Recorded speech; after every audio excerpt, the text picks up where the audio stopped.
just got back from Los Angeles, where we had the honor of hanging out with the one and only Slash at the Rainbow, world-famous rock and roll hotspot.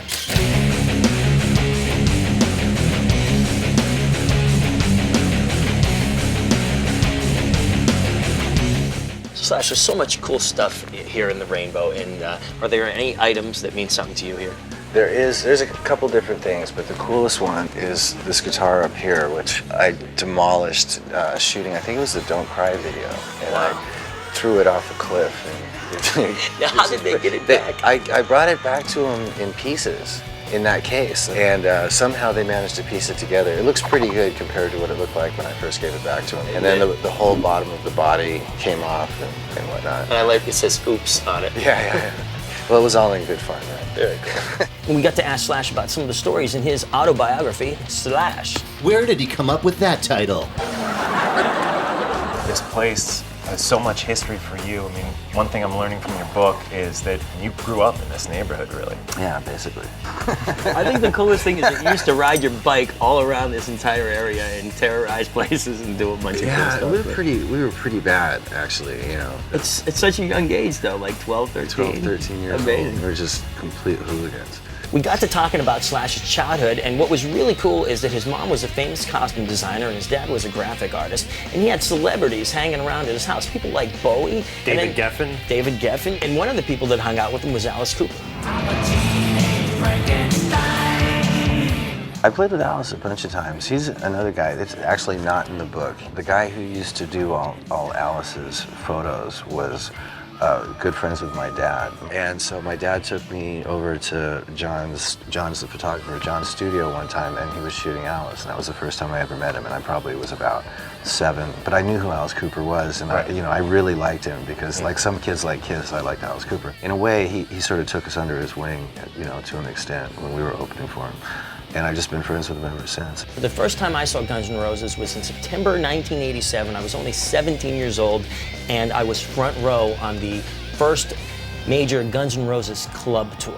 Those early headlining club tours were great. That was probably really the most fun, cool. I had, because it was real scrappy. Welcome to the jungle. We got fun and games. We got everything you want.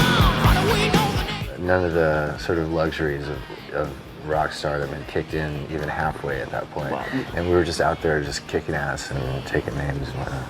I saw them, which was on their first arena tour, which was opening up for Aerosmith.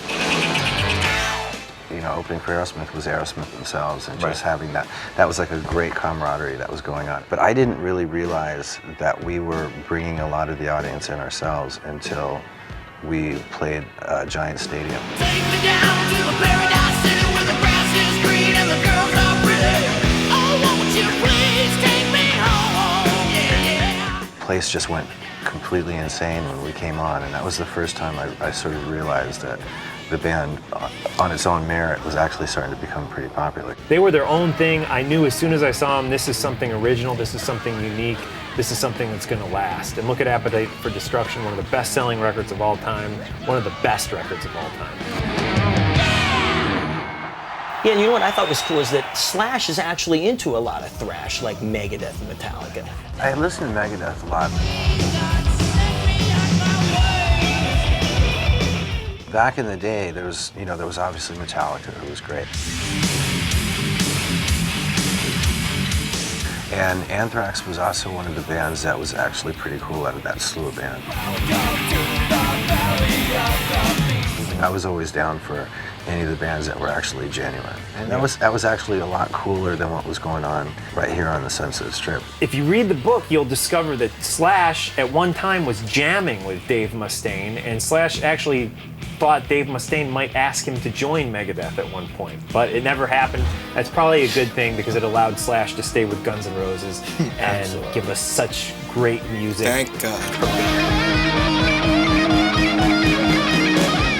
I highly recommend some reading. Check out Slash, the autobiography.